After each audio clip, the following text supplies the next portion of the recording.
गीता अध्याय 1 श्लोक 1। धृतराष्ट्र ने कहा, धर्म क्षेत्रे कुरुक्षेत्रे समवेता युयुत्सव माम काम पांडुश्च किम कुर्वत संजय। हे संजय, धर्म क्षेत्र कुरुक्षेत्र में युद्ध के लिए इकट्ठे हुए मेरे और पांडु पुत्रों ने क्या किया। यहाँ देखने लायक है कि गीता की शुरुआत एक अंधे आदमी की जिज्ञासा से की जा रही है। और अगर हम हिंदुओं के कोई भी शास्त्र देखें तो जो पहला श्लोक होता है हिंदू शास्त्रों में, वह सब कुछ कह देता है जो उसे कहना है। अगर वो हम नहीं समझ पाए तो फिर हिंदू शास्त्र धीरे धीरे नीचे उतरते हैं, जिससे कि वो उस लेवल तक आ सके जो हमारी समझ में आ जाए। अगर गीता का भी यह पहला श्लोक हमारे समझ में आ गया तो फिर पूरी गीता समझ में आ जाती है। धृतराष्ट्र अंधे हैं और अंधे आदमी की कामनाएं है, जिज्ञासा है। आंखों के अंधेपन से कोई फर्क नहीं पड़ता, कामनाओं के अंधेपन से हमेशा फर्क पड़ता है। और जो व्यक्ति अपनी डिजायर्स के प्रति अंधा है, अपनी कामनाओं के प्रति अंधा है, उसकी संतति भी अंधी ही होगी। उसका कारण है कि जो बच्चा 7 साल में सीखता है वो उसके पूरे जीवन के सीखे हुए का 50% होता है। अगर हमने अपने जीवन को उसके सामने पेश किया इस तरह से कि जो डिजायर्स पे आधारित है, फ्रस्ट्रेटेड है, जो भाग रहा है किसी चीज के पीछे, कोई शांति नहीं है, तो वो बच्चा हमारी कॉपी ही होगा। हम बाद में भले ही कहे कि हमारा बच्चा बिगड़ गया, हम ये नहीं चाहते थे, बच्चा ये हो गया, लेकिन वो हमारा 7 साल जो हमने उसको ट्रेन किया है वो 50% उसके जीवन में है और वो कभी भी नहीं बदल सकता।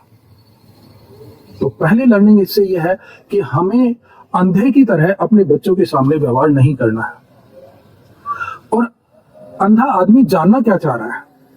धर्म क्षेत्र में युद्ध के लिए इकट्ठे हुए। अगर धर्म क्षेत्र में युद्ध के लिए इकट्ठा होना पड़ेगा तो अधर्म क्षेत्र में किसके लिए इकट्ठा होंगे? और इसमें सबसे बड़ी बात देखने की यह भी है कि धर्म के नाम पे जितनी इस दुनिया में मारकाट हुई है, पूरी हिस्ट्री को उठा करके देखो। अगर हिस्ट्री में मारकाट को हटा दो तो हिस्ट्री कुछ बचती नहीं है। और वो सारी मारकाट धर्म के नाम पे हुई है। अब धर्म वास्तव में क्या है? अगर हम जिस धारणा के साथ जीते हैं और उसके आधार पे कोई हम धर्म बनाते हैं तो निश्चित रूप से वो धर्म हमें मारकाट की तरफ ही ले जाएगा।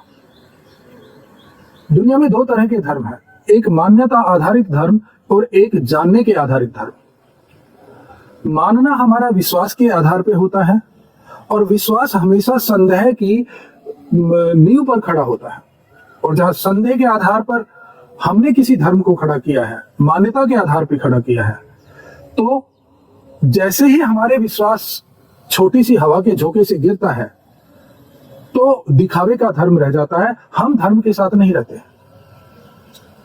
दूसरा है जानने के आधार पर निर्मित धर्म, जो अध्यात्म है, जो सनातन है, जिसकी नींव हिंदुओं की जो पूरा धर्म है वो जिस नींव पर खड़ा है वो है जानने के आधार पर। आप जान लो खुद को तो फिर पता लगेगा कि आपके लिए कोई द्वंद्व है ही नहीं। और आगे इसी लाइन में धृतराष्ट्र कहते हैं कि मेरे और पांडु के पुत्रों ने क्या किया। उसका भाई है पांडु, अगर वो अपने भाई के बच्चों में भी अपनापन नहीं देख पा रहा है, उनमें भी मेरा तेरा कर रहा है, तो निश्चित रूप से वो कलह का बीज बो रहा है, वो युद्ध की नींव रख रहा है। तो जब हम जितनी दूर तक अपने आप को अपनों के अंदर जोड़ते चले जाएंगे कि ये भी मेरा, ये भी मेरा, ये भी मेरा, अगर हमने सर्वस्व अपना मान लिया तो फिर कोई विवाद ही नहीं है। हमने द्वंद्वों के पार जीना सीख लिया। और द्वंद्वों के पार हम तब जिएंगे अपना तेरा छोड़ दें, लाभ हानि छोड़ दें। अब ये छोड़ना क्या है? क्या लाभ हानि हम छोड़ सकते हैं? हाँ, हम छोड़ सकते हैं यदि हम अपने कॉन्शियसनेस के साथ जाएं कि कॉन्शियसनेस को क्या चाहिए। शरीर को एसी चाहिए, बिल्कुल दीजिए। कार चाहिए, बिल्कुल दीजिए। लेकिन उस कार में अपनापन कहां से आ गया? आप तो बिल्कुल अलग है, कार बिल्कुल अलग है, आप अलग है, आपका घर अलग है, आप अलग है, आपकी जॉब अलग है। वो चूंकि कॉन्शियसनेस को जिंदा रखने के लिए शरीर चाहिए और शरीर को इस जगत में व्यवहार के लिए, इस जगत के अनुरूप व्यवहार के लिए, जिंदा रखने के लिए जो जो हमें काम करना पड़े वो निश्चित रूप से करिए, लेकिन उनसे अटैच मत होइए। अटैच होने के लिए किसने कहा? हम बार बार उस चीज को दोहराते हैं, ये मेरा है, मेरा है, मेरा है, मेरा है, और हम द्वंद्व में चले जाते हैं।